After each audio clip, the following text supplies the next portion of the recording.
They live in a world totally alien to us. They don't walk. They don't breathe air. They're big! Bill Nye the Science Guy. Bill Nye the Science Guy. Bill Nye the Science Guy. Science rules. Bill Nye the Science Guy. Inertia is a property of matter. Bill Nye the Science Guy. T minus 7 seconds. Bill Nye the Science Guy. Brought to you by Fish Sticks. Eat more fish sticks. It's the most incredible fish story ever told.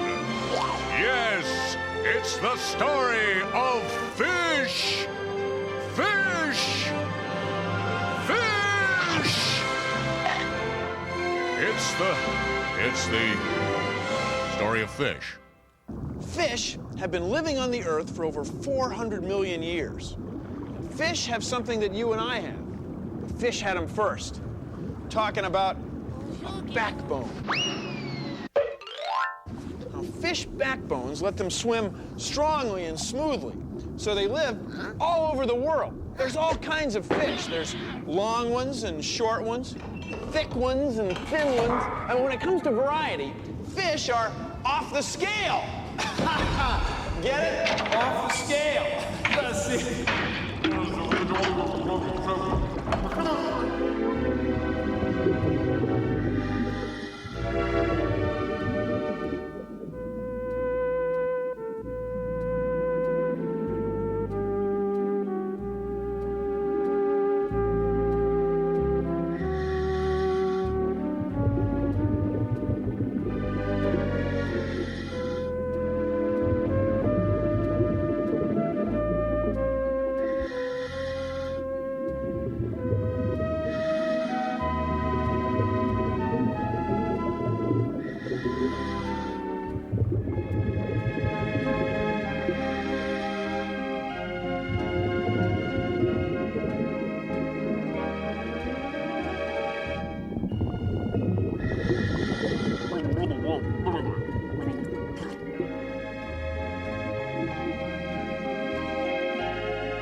¿Qué son exactamente estos animales que viven en un medio ambiente acuático?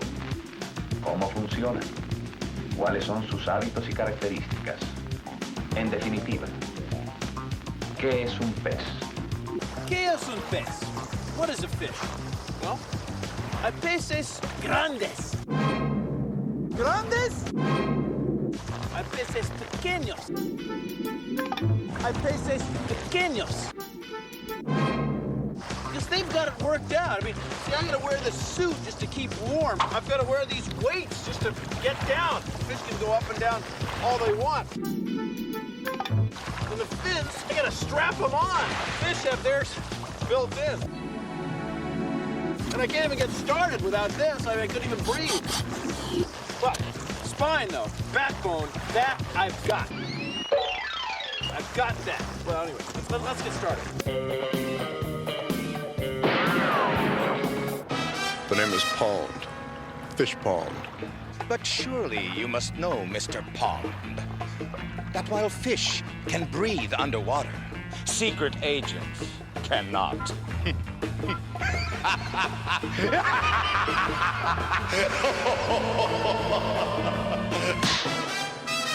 Goodbye, Mr. Pond.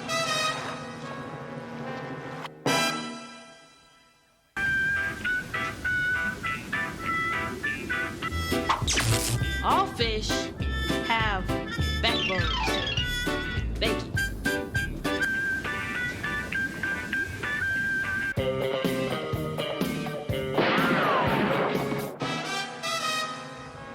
You were correct in assuming that only fish can breathe underwater. But unfortunately for you, you miscalculated the depth of the water. Oh! Just like humans, fish have skeletons. Skeleton. Skeletons are the framework that support our bodies. Actually, our skeletons are a lot alike. Backbone. The muscles that let fish swim are attached to a backbone. Just like the muscles that we have let us walk and wave. Of course, fish don't have hands, they have fins. They're fish, for crying out loud. Come on, everybody. Let's give these fish a hand now. Come on, it's really here. Come on now. Fish swim through the water by contracting muscles attached to their backbone. As they swim, they make a sort of S shape in the water, kind of like clenching your fists. Oh, here, let me show you.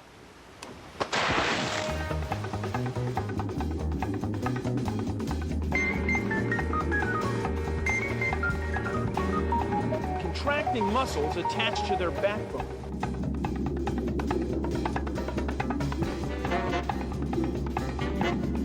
As they swim, they make a sort of S shape.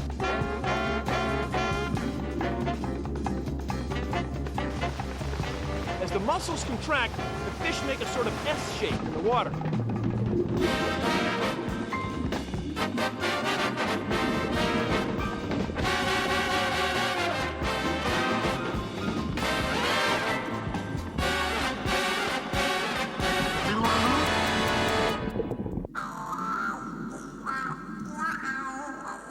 Fish breathe with special organs called gills. In order to breathe, fishes swallow water and push a current past the layer of gills. Now, most fish have their gills the back of their heads, right behind their eyes, right here. To provide enough surface area for exchange, the gills are built as row upon row of delicate, feathery tissue. Now, fish exhale, too. Their gills allow them to have carbon dioxide dissolve right back into the water. The same way our lungs let us exhale carbon dioxide right back into the air. It's at the gills that the blood is nearest the outside of the fish's body. Here, there's only a thin membrane, and oxygen and carbon dioxide pass between the red blood cells on one side and the water on the other. So we breathe like this. And fish breathe like this.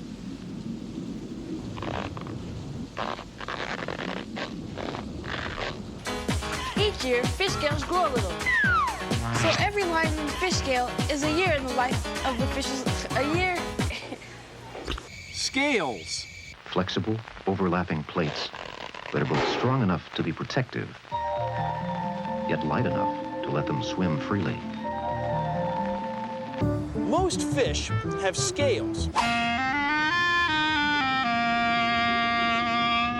Thank you, it's very nice, but it's not that kind of scale. Scales are kind of like fingernails. They grow right out of a fish's skin. Now, fish scales overlap and slide on each other. They help fish take bangs and bumps while they're swimming around in the water. Scale is an old word. Scale. It's from the Middle English, scale. Each year, fish scales grow a little. So every line on a fish scale is a year in the life of the fish. Just like tree rings tell how old the tree is. Some fish have no scales at all, like catfish, yeah. But most fish have scales, and scales help fish live in the water. In French, it would be escale. It's school to have scales. Say school to have scales. See what I mean? It's a gag. Now that's a fish tail. Or a fish scale. Scalative. Oh, whatever.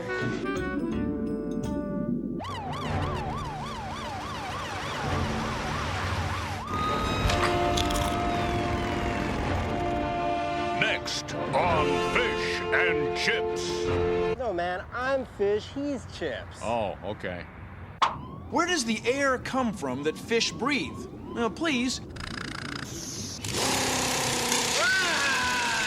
Consider the following. The oxygen that we breathe comes from plants. The same with fish. Only the plants that make their oxygen live in water. Now, fish can get oxygen another way, too. Take a look at this. This is a cylinder of water, and this is a vacuum pump. When I turn it on, I'm pulling all the air from above the water out of here. And watch.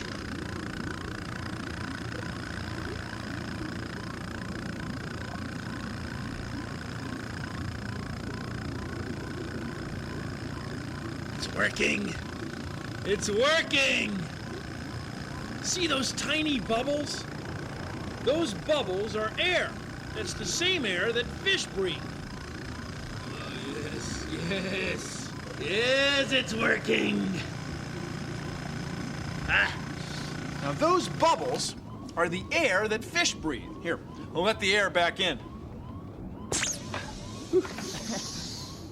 Now we can measure the oxygen dissolved in this water with this, a dissolved oxygen meter.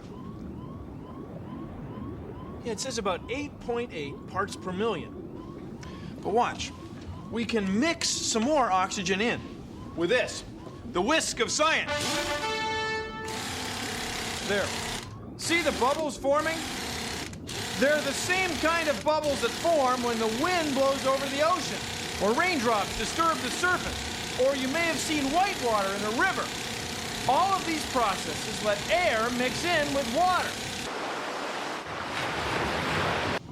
And it's these processes that mix oxygen and water that fish breathe. So now let's measure it. Now it's reading slightly higher, about 9 parts per million, in just those few moments. So fish get the oxygen they breathe from plants, but they also get it from the air when it churns and mixes with water. Well, thank you for joining me on Consider the Following. Pufferfish. It enlarges its body with water, causing its spines to stand erect. When the danger has passed, the puffer gradually returns to its original, more streamlined shape. You decide. Fish or not? Starfish. Fish or not? Silverfish. Fish or not? Tuna fish. Fish or not? This has been another Fish or Not.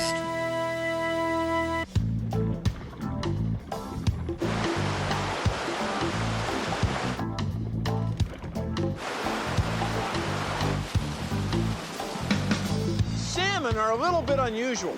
They live part of their lives in fresh water and part of their lives in salt water. They might grow up in a stream like this that's full of oxygen and lots of little things to eat, like this one. After salmon hatch, they look like this. They're living in fresh water. These are fry. And out here, salmon are about a year old. They've gotten bigger and stronger. Now they're losing their camouflage because they're getting ready to leave fresh water and head out into the ocean. This is where the river flows into the sea. Salmon come here and hang out for a while to let their bodies change from freshwater to saltwater or saltwater to freshwater, depending on which way they're going. Right now, I'm headed that way, out to sea. Isn't it beautiful?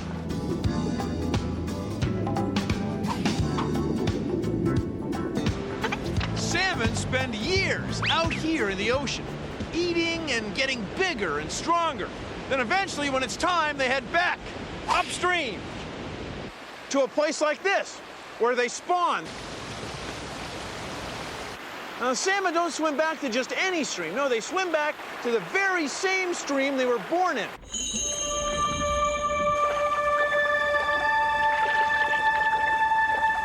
And near as we can tell, they find their way using their sense of smell, the way the water tastes. And once they're here and they've laid eggs, some species of salmon die. And the whole cycle begins again. Deep beneath the waves, a world of beauty awaits us. We are struck by the gracefulness of these creatures. The fish utilize its powerful jaws to pull the rocks back, creating a safe haven away from predators. Instead of hands and feet, fish have fins. Now, fish fins have bones in them called rays. The fins are composed of a thin web of skin supported by rays. And the skin between the rays is called a membrane. So fish fins kind of work like these fins. This looks like the membrane, and these look like the rays. A lot of fish fins, as they go through the water, form a cup, which allows them to push very strongly on the water they're swimming through. It worked great. Of course, fish are better at it than we are.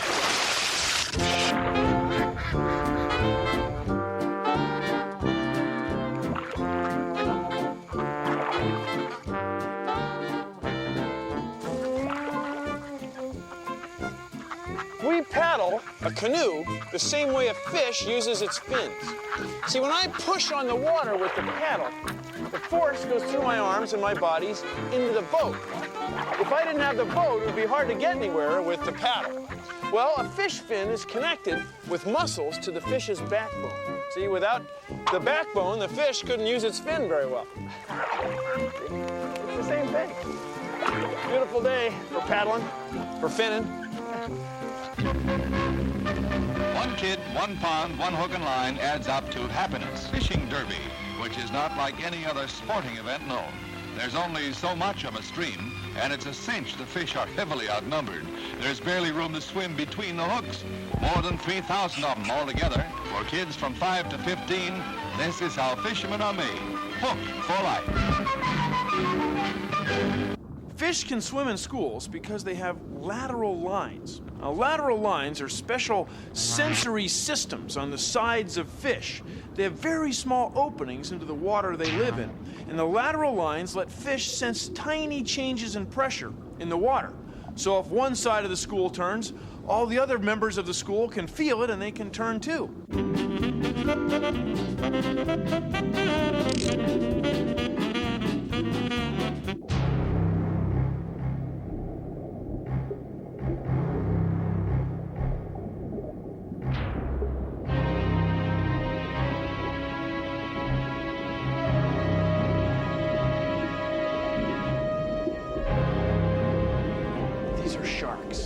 Sharks are fish that have been on the earth a long time. They're very successful.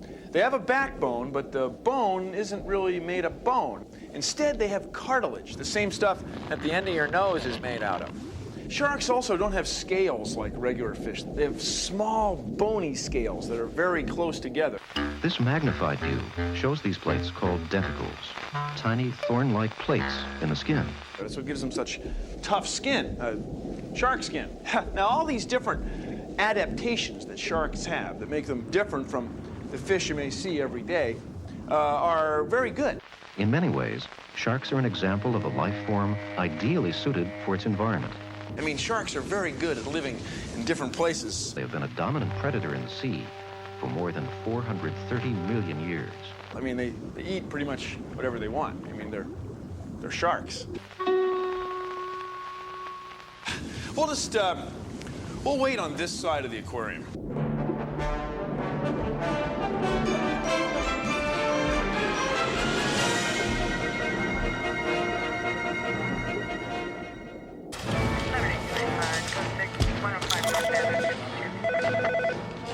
Listen, man, I'm up to my gills in paperwork here.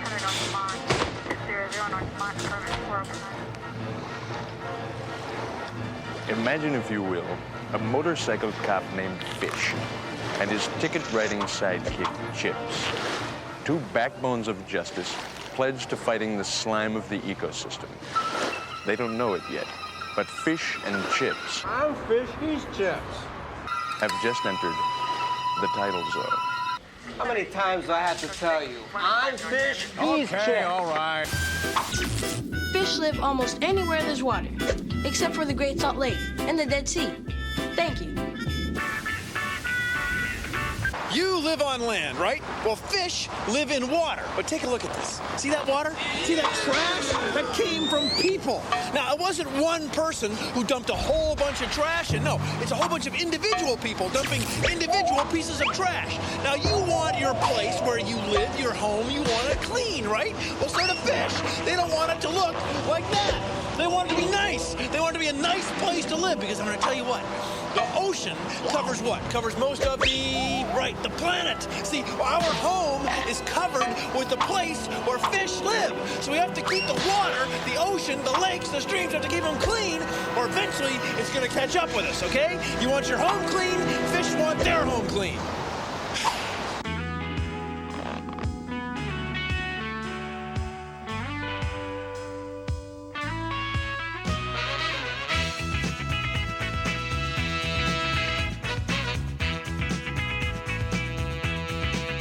Swimming to you with my backbone and with my fins, I'm gonna get home. Live underwater, salt or fresh, all fish groove wherever it's the best.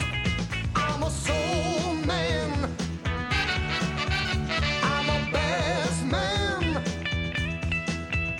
I'm a trout man, I'm a fish fan. Now before you get your fishy fill, just remember they breathe with their gills.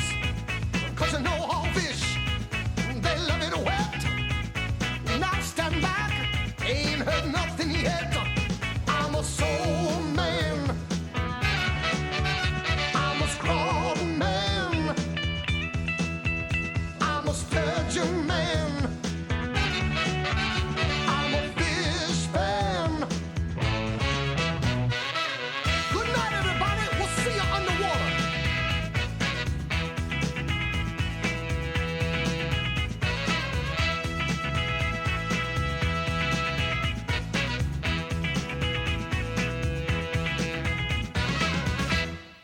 Well, that's our show. Thanks for watching. If you'll excuse me, I've got some osmotic exchange potentials to mull over. See ya. Produced in association with the National Science Foundation.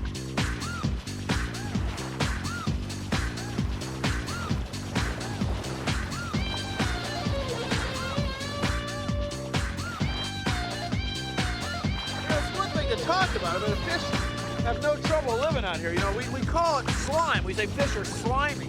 But fish don't think of slime as unpleasant or anything. They think it is it's important. I mean, they gotta have slime. And, you know, it controls their osmotic chemical exchange with their surroundings.